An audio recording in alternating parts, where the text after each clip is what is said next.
A startling discovery stunned a quiet neighborhood in Santa Fe when two people, legendary actor Gene Hackman and his wife, Betsy Arakawa, were found dead under unsettling circumstances.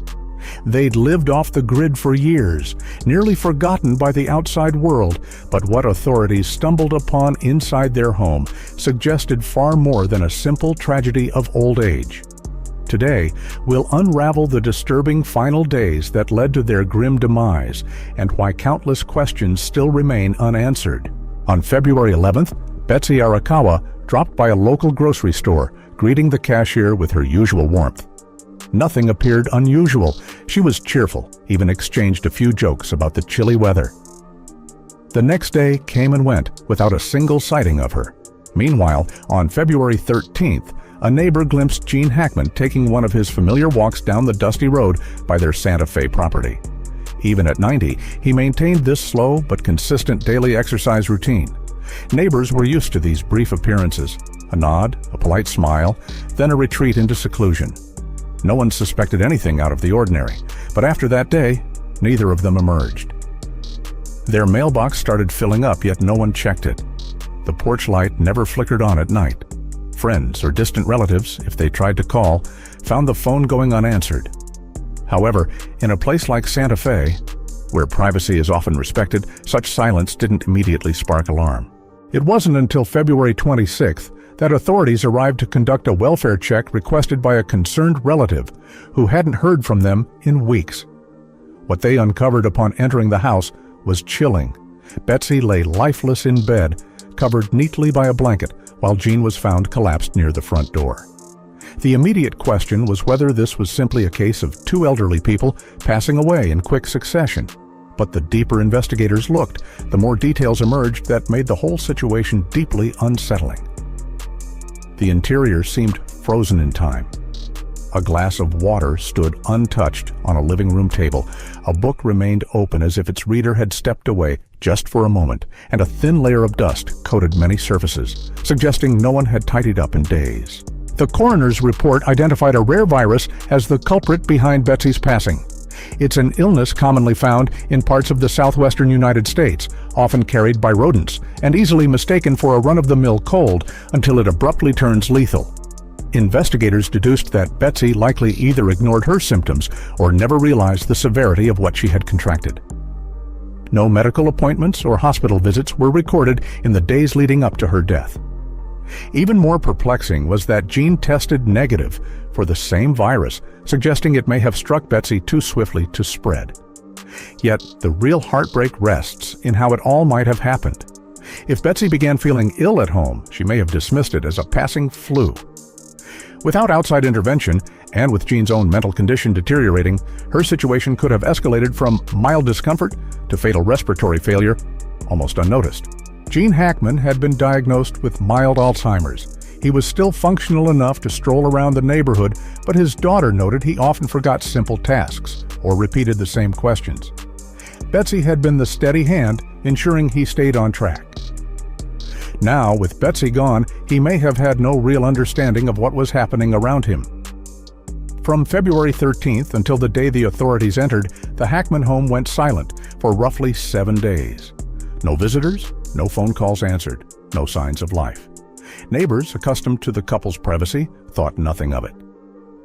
But behind those locked doors, Gene might have carried on basic routines, pouring water, flipping through a newspaper, believing Betsy was simply asleep in the other room. Alzheimer's can lead to a cruel loop where a person fails to register dramatic changes.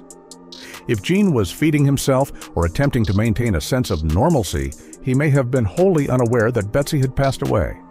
Each morning, he could have seen her form in the bed and assumed she was resting. Perhaps he spoke to her, expecting answers, then moved on when none came.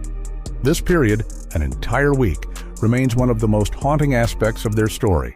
On the day police arrived, they found Gene near the door, cane by his side, as if he'd tried to leave. Some investigators speculate he had a moment of clarity. He might have realized Betsy wasn't responding or felt something was terribly wrong and decided to get help. But at 90, battling confusion and emotional distress, he could have collapsed from sheer exhaustion, dehydration, or panic before managing to exit the house. The phone in the kitchen was operational, yet no calls were made. Experts on Alzheimer's say that in advanced stages of cognitive decline, a person may completely forget how to use devices they'd once operated effortlessly. Gene might have recognized the need for help, picked up the receiver, and then been too disoriented to recall what to do next. Authorities also noted an unsettling detail. The couple had 3 dogs, but only 2 were alive. One was found deceased inside a closet, a situation that ignited fresh questions. Did Gene accidentally lock the dog inside only to forget moments later? Or did the dog hide, spooked by something, and become trapped? The 2 surviving dogs were oddly subdued when the police arrived. No barking, no frantic attempts to greet strangers.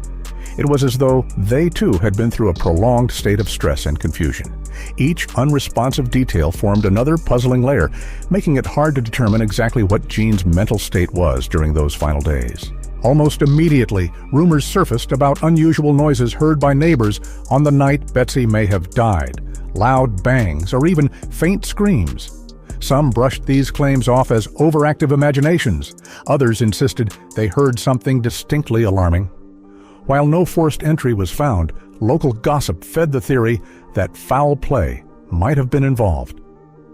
Speculation went further when partial autopsy findings hinted at possible scratches beneath Gene's fingernails. Investigators cautioned against reading too much into them. They could easily have come from a moment of confusion where Gene tried to move objects or open doors. Still, it fueled the idea there might have been a struggle, or that Gene tried in vain to revive Betsy. Another angle centered on Gene's wealth. Though not a billionaire, he had substantial assets from his decades-long film career. If someone stood to gain from his passing, whether an unknown associate or a distant relative, did it drive them to do something malicious? Police have not publicly confirmed any suspicious financial activity, and so far, no credible evidence points to a third party with motive and opportunity. Even if the final explanation is simply an extreme case of poor timing, sudden illness, and Alzheimer's confusion, the tragedy highlights a larger issue: isolation. Gene Hackman was once a Hollywood superstar, yet in his final moments, not a single friend, colleague, or neighbor stepped in. Days rolled by without anyone checking on him or Betsy. The industry that once celebrated him was eerily silent. This sort of loneliness isn't exclusive to celebrities. Many seniors live out their twilight years with limited contact, sometimes by choice, but often because others drift away. The heartbreak intensifies when you realize how differently this might have ended if even one person had visited the house or placed a concerned phone call. Hollywood reacted with shock once the news broke. Acquaintances who once considered Gene a beloved colleague lamented that they'd lost touch over the years. Tributes appeared online, praising his contributions to cinema, but it all came too late. He and Betsy had perished in near-total solitude, with no goodbyes, no final words of comfort. Meanwhile, local authorities maintained they had done everything possible. They were never alerted to a problem until that relative called. Without a report of trouble, no one had any reason to knock on the door. The quiet in Santa Fe can be misleading. People vanish for stretches without raising eyebrows, and for a private couple like the Hackmans, privacy was the norm. Even with official findings pointing to Betsy's rare virus and Gene's cognitive decline, there are details that remain unresolved. What truly happened during those 7 days? Did Gene grasp Betsy was gone and slip into shock? Or did his mind shield him from reality, allowing him to exist in a heartbreaking illusion where she was still asleep? And what about those odd crashes neighbors claimed they heard? Did Gene suffer a fall and try to cry out? Or was there an uninvited presence that left no clear trace? Investigators found no forced entry, no telltale footprints, nothing to suggest a break-in. Yet rumors continue to swirl, especially among those convinced there's more to the story than meets the eye.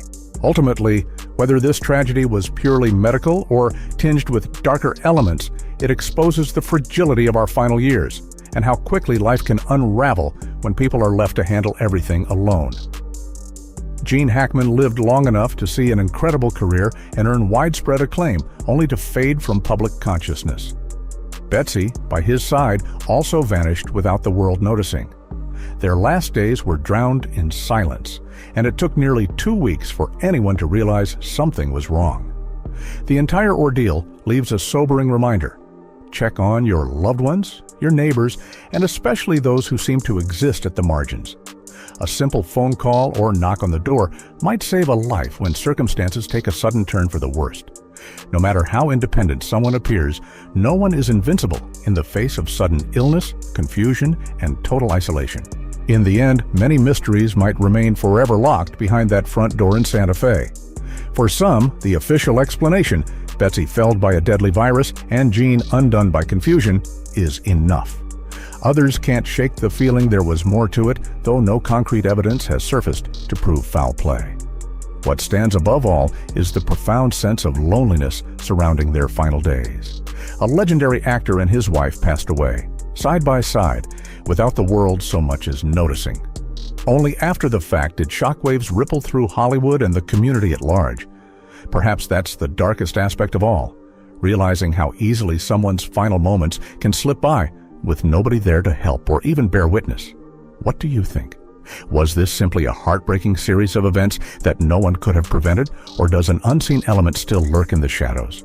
We may never know the absolute truth, but the lessons on isolation, vulnerability, and overlooked cries for help will linger, and hopefully spark a bit more concern for those around us before it's too late.